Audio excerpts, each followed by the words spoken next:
And in context, this is what it sounds like.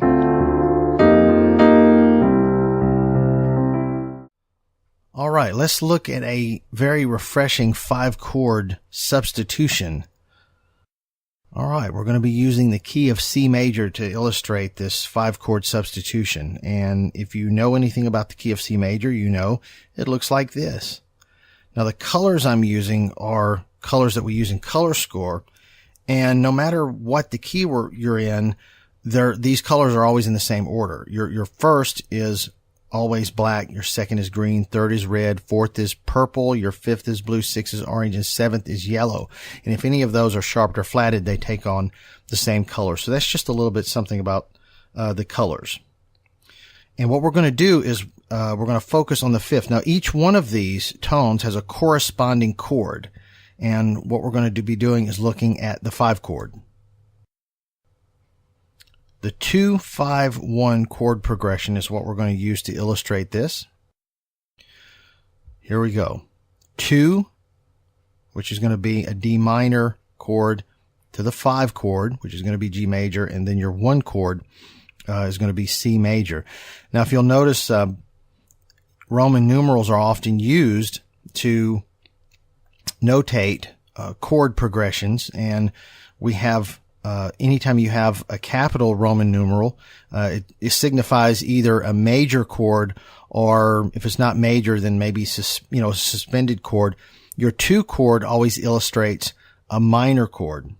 So here again we have the 2-5-1, and that's what we're going to be using. All right, our 2 chord is D minor 7. So here we have D, F, A, and then we have this C, and this is a dominant 7th, and that's our D minor 7 chord. All right. Now, you don't have to have an extended chord that has the 7th, but that's kind of what we're going to be using. Your 5 chord is G7. It's a major chord, as you can see, G, B, D, and F. Okay. So that's our 5 chord. Our 1 chord, C major 7, C, E, G, and B. Now, I think that what I used when I illustrate this on the keyboard, I think I just use a regular C major chord. That's fine. But oftentimes, if the chord's going to be extended, it's going to have a major 7, or it could have a dominant 7. But if it's the 1 chord, it's more than likely going to have the major 7th there. Okay, here again. This is how the 5 chord is often voiced, at least in root position, G, B, D, and F. And we're going to look at one other way to voice this 5 chord, and then we'll go into the substitution. All right. First of all, you can also illustrate this 5 chord by voicing it this way. And this is the way I like to do it. First, find the 4th. So if we're in the key of C major, we're going to find the 4th. So it's going to be C, D, E, F. That's our 4th. And we're going to play a major chord based on this 4th. Obviously, it's going to be an F major chord.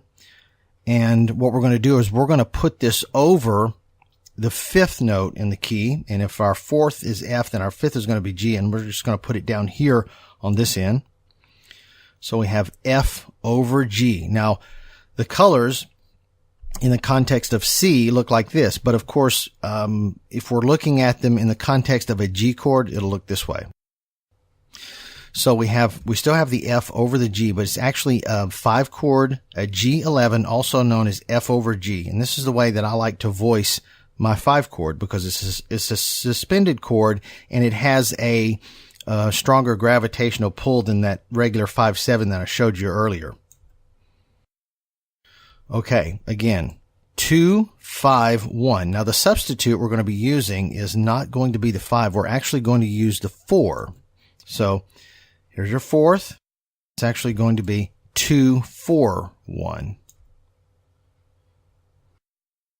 All right. Now, in order to do that, what we need to do is find the minor third of C. We know if we have C as our 1, D as our 2, E as our 3rd, our minor third is going to be E flat. So it's going to land right there. And what we're going to do is build a major chord off of that. So we have an E flat major chord. In our left hand, of course, we're going to put the 4th. Now what this translates to is this. It's an F11 chord, also known as an E flat over F.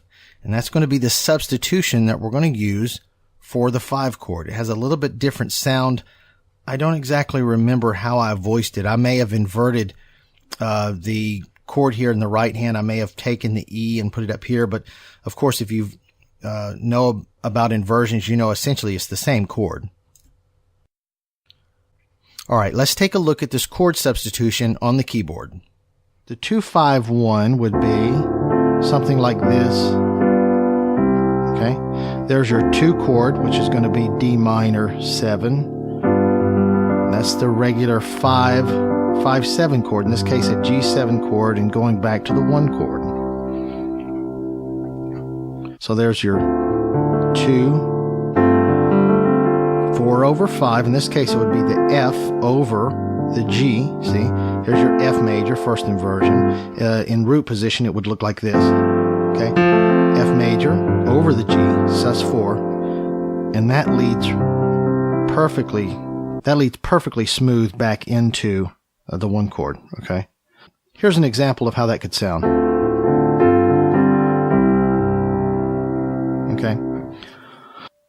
Okay, let's look at that major chord based on the minor third. In this case, here we have C, and if we're going to play the minor third chord over the 4, this is what it's going to look like. 1, 2, 3, and then here's the minor third. So that's E flat in this case, so we're going to play an E flat major chord, okay, over the 4th, and the 4th is 1, 2, 3, 4, C, D, E, F, okay? And in context, this is what it sounds like.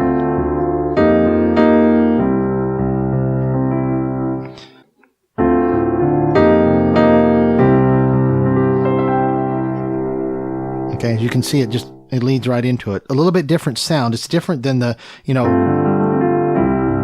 different than the 4 over the 5, but an interesting and a different kind of substitution. I want to send you the 5-step visual guide to learn how to play piano and keyboards with chords.